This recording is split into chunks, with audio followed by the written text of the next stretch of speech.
Well, hello and welcome to the 2026 edition of the Gospel Rescue Mission Live. I'm Brian Bouteller. I'm the Executive Director of the Grants Pass Gospel Rescue Mission, and we are in the new year, and we are focusing on new beginnings. And when we think about new beginnings, we think about new staff, people that are here with us that haven't been with us for a long period of time. And among my new staff, people that I have, one of the people I have is Aaron Faust. Aaron Faust is the men's coordinator for the Gospel Rescue Mission Men's House. And so Aaron, welcome. Thank you. And we're just getting past all the formalities here to get down to the real nitty-gritty questions and challenges and everything. You've been with the mission now for about how long? Since last July. Since last July. So the new guy is really like 7 months into the role or something like that. But it takes time to get used to the role and things and figure out directions and of all the jobs that you could apply for in the world, you're looking out across there and you're like, we need a construction manager, we need somebody that can do drywall, we need somebody that can be a team lead for a big corporate entity, or you could be the men's coordinator for the Grants Pass Gospel Rescue Mission.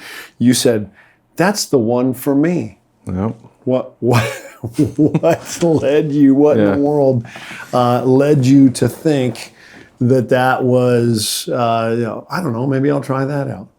Well, that's a long, complicated question and answer, because I did apply for those things, and I was seeking the Lord and trying to figure out where the Lord wanted me to go in directions.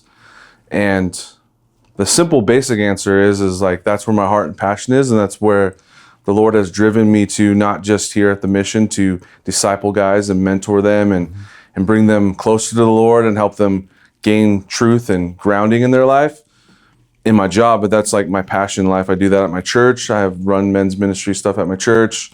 Personally, I have friends that's what we do. We just get together and we hang out. We talk about scripture. We deep dive into each other's lives and encourage each other and strengthen each other. And so it never really came down to whether or not am I qualified to do this or that or the money. It came down to what is God calling me to do with my life and where does God want me to belong for the kingdom for Him. That's fantastic, man. That's exactly why I started as a men's coordinator, and exactly my reasonings in many ways. When you're doing the thing already, and then somebody says, hey, would you come over here and do it and get paid to do it? Because that becomes like how do I turn that down, right? It's really fun.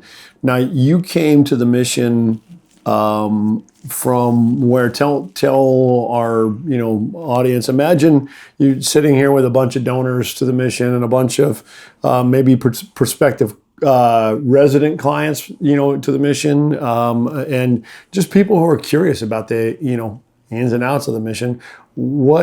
Why would we pick a guy like you? What were you doing before you came here? So that kind of starts to explain the passion and desire that drove me here.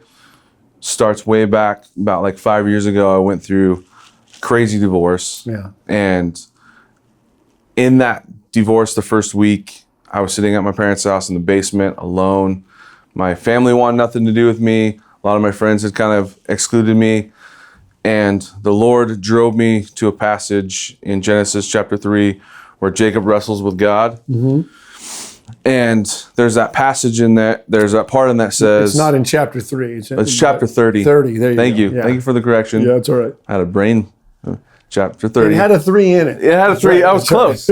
So there's that part in there where Jacob is wrestling with Jesus and he says, I'm not going to let go of you until you bless me. Yeah. And that just resonated with me, that no matter what I can try to focus on, trying to fix my wife at the time, or I can try to fix my kids, or I can try to fix relationships, or I can just focus on my relationship with God. Yeah. And not let that go until things worked out. And that kind of kickstarted this mindset in me of just like, Scripture is going to be first and foremost. Like, that's what I'm going to focus on. Yeah. And then I'm going to focus on reading books, and I'm going to focus on getting counseling, outside investment. And so that kind of just bred this fire in me to just find a group of guys that can come alongside me and keep me accountable. And then that kind of bred into this idea of like men's ministry. The Lord kind of birthed that into this group of guys that ended up went from just a few of my friends to about 15 guys after 3 years. Yeah. Of just these guys that were just pouring into each other, strengthening each other, calling each other out on sin. And sounds to me like you guys were doing what all Christian men ought to be doing, you know, but you find this unique little group of guys, and what's sad is it feels unique sometimes. Yeah. But you're in it, you're plugged in. You know, I met you, you know, in watching you work through another Christian nonprofit here in town, working with youth and getting them getting them vocational training. And you were one of the mentors there, and you guys, of my son. Mm-hmm. And you know, I would talk to him about it, and that you and I had been talking and everything, and my son was always like, oh, Aaron's like one of my favorite guys from that whole thing, man. You know, he just, you guys connected and everything. And of course, you know, how do you not like somebody that connects with your kid, you know, and everything. And so, I was really intrigued, seeing, you know, where's the Lord got you? Where's your passions at and everything? And, you know, wasn't ever thinking at the time, you know, I'm going to scalp this guy from another organization or anything. It wasn't, in fact, that never entered my mind. But just thinking about, boy, here's a guy, doesn't have this pristine, you know, you're going to find out, and you've probably already found out working here at the mission, that none of us have like these great, perfect, went to seminary to become a staff member at a gospel rescue mission, got my you know, master's degree in gospel rescue missionology or something like that. Got the wall of acknowledgements. Yeah. So, you know, we're sitting there working this thing out, you know, and we're really kind of an eclectic bunch of people who, we're walking with the Lord well. We've all got broken pasts and stuff. Not a one of us that, you know, would say, you know, hey, I know why God needs me on his team, because I'm perfect, you know, or I've never made a mistake. You know, we are all, you know, have train wrecks in our background somewhere, but God takes and turns around train wrecks and goes, you know, hey, watch this. I'm going to make a work of art out of you. I'm going to make something that's beautiful out of this. I'm going to make this super productive. And what better kind of people to work with people who've been train wrecking their lives. Yeah. So you've been here long enough to see, you know, well over 100 guys come through and work with them. You know, are there things about the homeless population that surprised you?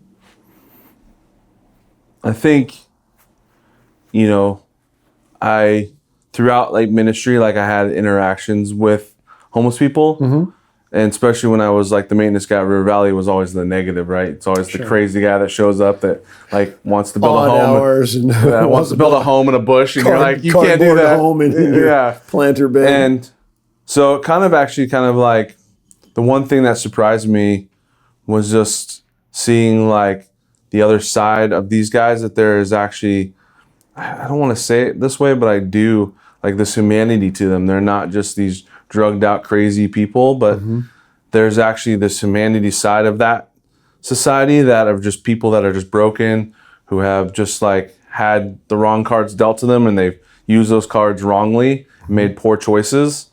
And so it's kind of cool to see that there are these guys out there that want to better themselves, and they need a place like the Gospel Rescue Mission to give them that step up to move into those correct directions, or just to sit down and have a conversation and help them lay out a thought pattern that leads to a different result than where they've been laying out thought patterns and it keeps leading them back to the same tree trunk, and they're like, I keep marking the same tree and it keeps circling back around. I run into guys all the time, that when we're talking together and I'm like reminding them or having that conversation with them that, many of them here have been working at getting here all their life. Yeah. They keep, and it was almost as if they were destined to get here, to get to the streets somehow. They born and raised in a broken family that's so broken that the average just church attendant. Yeah. Couldn't imagine. It's just hard for them to fathom that anybody lives that broken of a life, and we would read about things like that in when you're like watching them, watching some CSI, and you're finding out the childhood background of a serial killer or something like that, and you're just going, well, man, that guy didn't stand a chance. He was that broken from the time he was a kid, and he was like, yeah, if you thought, the crazy thing is that it's not rare.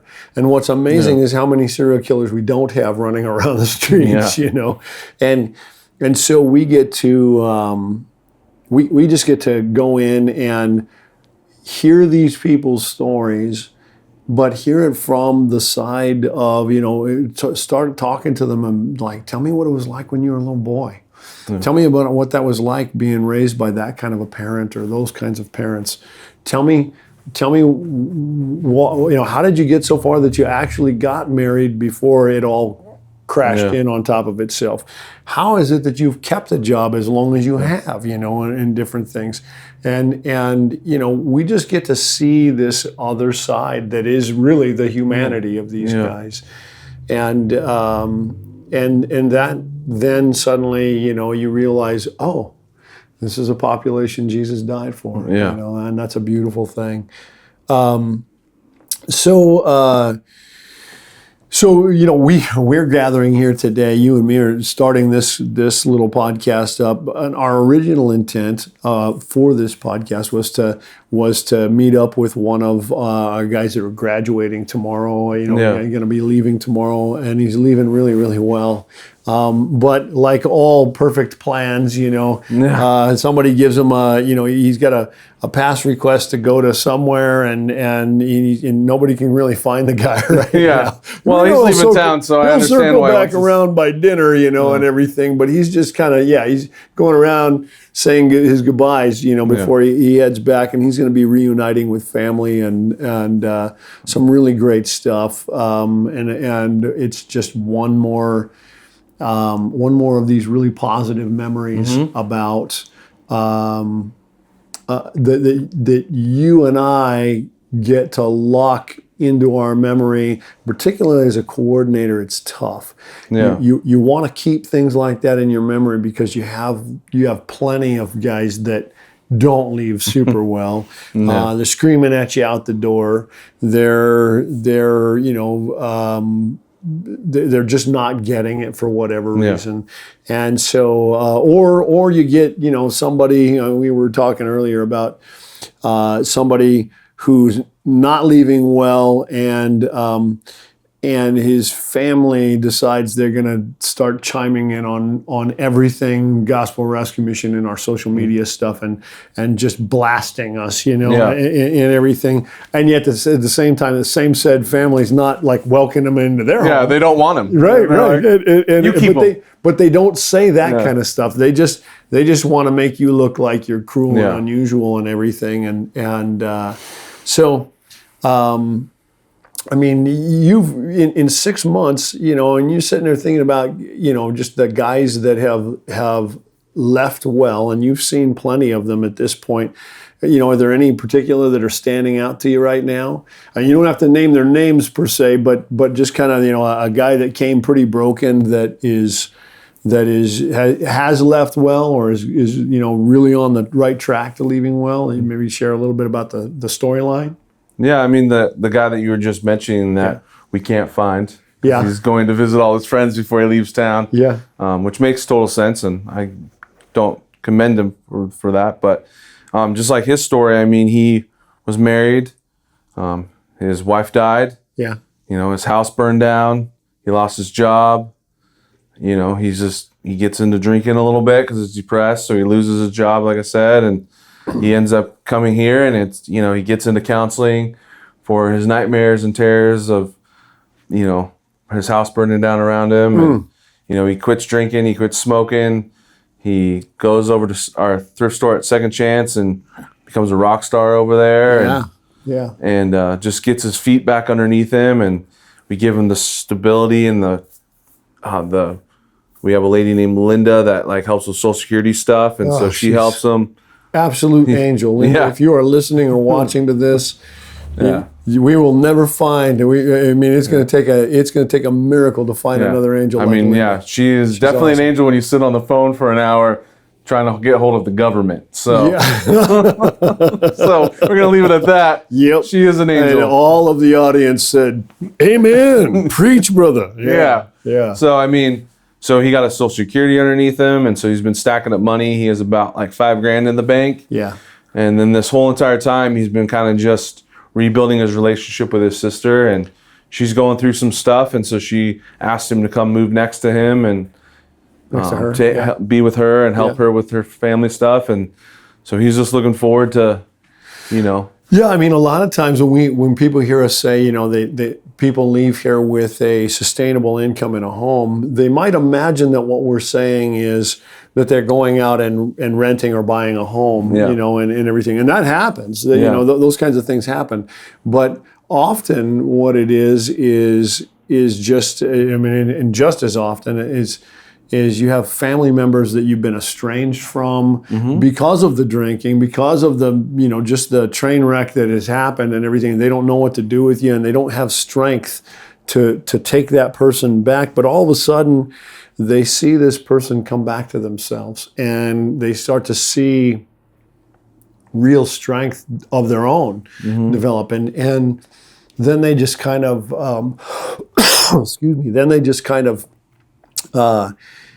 reconnect, and suddenly you're seeing homefulness start to establish. You're starting to see family members actually becoming family to one another, and that's where suddenly it's that network of support that you and I have, that most of our listening audience has, that they don't realize, that, hey, if your house burnt down tomorrow, most of us would not be homeless. Not in a real sense. We might be unhoused for a minute, but we wouldn't be homeless. Yeah. We might be out of place, but most of us would have family members, friends and family that just go, no, the kids, you come stay at our house and don't worry about it, and we'll get you, we're going to get you by and everything like that, because we have this network of relational support around us and everything. When somebody train wrecks, it's usually, they ran out of relationship way before they ran out of cash. And so the train wreck is, in fact, the root cause of it is the broken relational stuff that's going on. And so what we've been able to afford this gentleman the ability to do is regroup, heal up, we minister to him, we put him in and get him reacquainted with just people and thinking good and everything like that. And then all of a sudden, as he's working out and working on this relationship with his sister, all of a sudden his sister thinks, not who would be somebody I need to distance myself from because they're a train wreck, but instead, who do I know in my life that is strong and I want them? I want them, and they're like, this person who was 6 months ago was a broken mess is now somebody that they see as an asset and a strength to them, and that's a beautiful thing. So now it's not just a gift that works for him.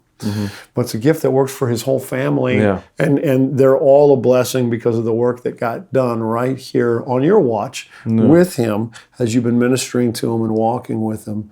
that's a cool thing, man. Yeah. That's a reason to get up in the morning. I think that's like, on the nutshell, like that's one of the major pillars that gets me to come up to work, is like helping these guys build those relational skills and show them the importance of it. Because a lot of the guys, they just come here and they've broken those relationships because they hadn't seen the importance of it. You know what I'm saying? It's just a sister, or it's just a mom, or it's just a friend. But like teaching these guys the importance of like relational accountability and support is so important. Yeah. Yeah. Well, I am looking forward to, the coming year and seeing, what new beginnings are going to come our way in 2026. We're looking to finish up our Mission View Village project to get that actually finished up in the fundraising aspect, so we can actually break ground and get this thing built. We're looking to, we're launching our Homeless Joe line of coffee, and at the same time, we're looking for, we'd like to be producing and roasting some, our own line within the Homeless Joe, name brand and everything. And so we're looking at, we're hoping to find maybe a used coffee roaster or something that we can get a hold of and start that process.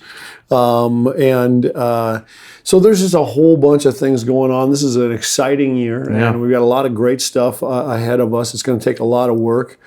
And brother, I am glad to be, I'm glad pulling the plow with you, man. Yeah. So very good. If you had something, there was a point in time when you didn't know much about the mission. And you knew I worked here. You knew of the mission, but you didn't know a lot about the mission. If there was something that, maybe there's a guy like you out there, somebody who is looking from the outside in, and you could say, you got 5 minutes to say the most important thing you could say to them to try to get them to, to maybe turn their passions or consider us in their wheelhouse of things that they're passionate about. Is there anything that comes to mind that you might want to just share with them? I mean, we got their attention for the next 5 minutes.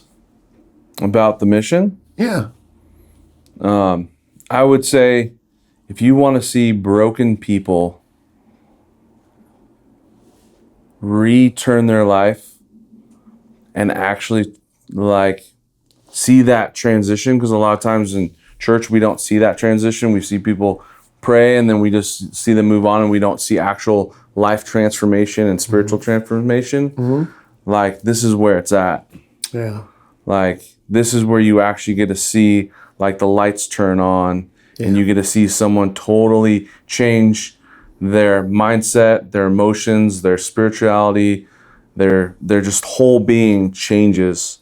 The person that comes to mind, and he was in our newsletter last month, is Robert Collard. He's a totally different person. Caught the entire staff off guard. I mean, he came here and he weighed maybe 100 pounds soaking wet. Yeah. And he was highly addicted to fentanyl. Yep. And he, to this day, is now taking all these classes at Adapt. He's a rock star at our Boost Street thing. He's on fire for the Lord. Every staff member that has a conversation with him, it's Christ-centered. He's constantly dragging the other residents to celebrate recovery. Mm-hmm. And it's just crazy to see how to see that point really play out in front of your eyes.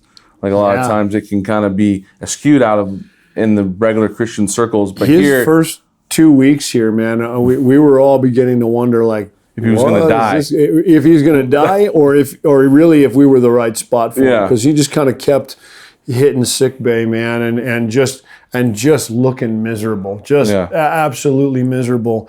And then all of a sudden one day, he's just beaming. Yeah. What the heck happened? And it caught Laura so off guard that our director of resident services, it caught her so off guard that she was just she had to stop. She walked back and go, "Hey,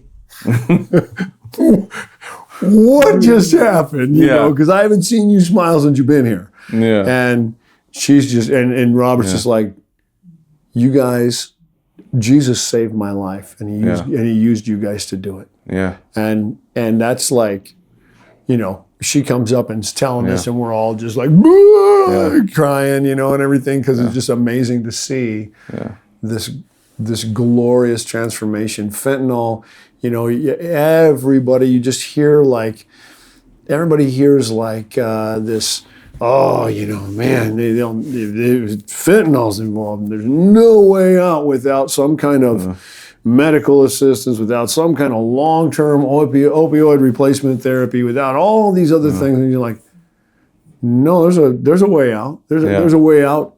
And we've seen it happen. Yeah. And it's not the first time we've seen it happen.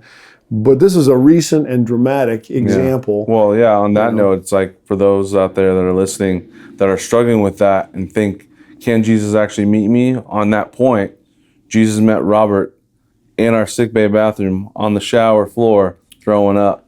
Yeah. Listening to worship music. That's where Jesus met him. That's where Jesus changed his life.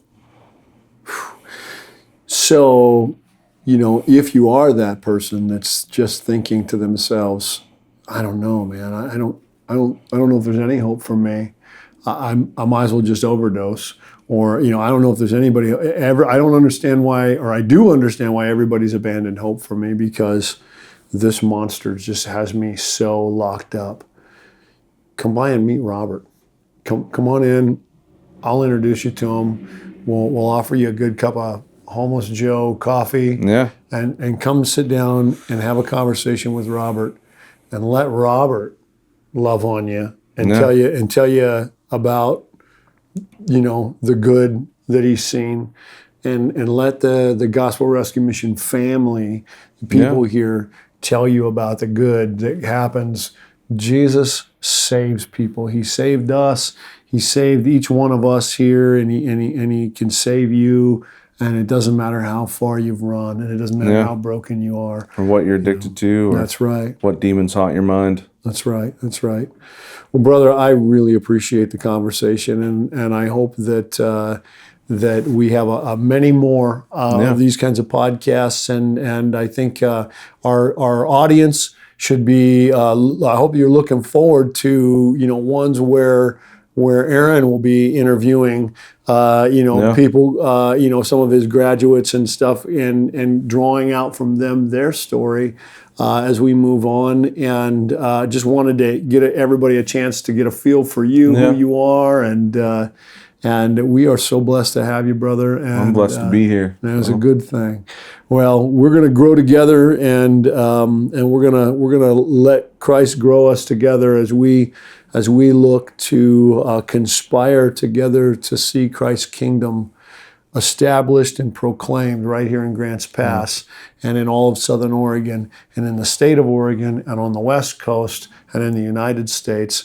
And once we've got the nation of America, taken care of, then we got to start going on global conquest, and then probably by then we're going to go meet the Lord face to face, and he's going to hand us a shovel, and he's going to go, I got a whole bunch more planets that need some work on. Here you go, get to work. So, this is the way it works. Thank you again for joining us, and this is another fantastic Mission Live podcast. I hope that you enjoyed this. If you want to learn more about us, check us out on grantspassmission.org, and you can find out everything that there is to know. If you want to know more about Mission View Village, we have a Mission View Village tab, and you can just click the little drop-down tab on the website, and it'll give you all the current and updated stuff. If you'd like to give to us, there's a donate button, and you can go, if you want it specifically to go to Mission View Village, that's also in the drop-down tab. Again, until the next time we come up with something, I pray that God blesses you, and I hope you have a great day. Thanks for listening.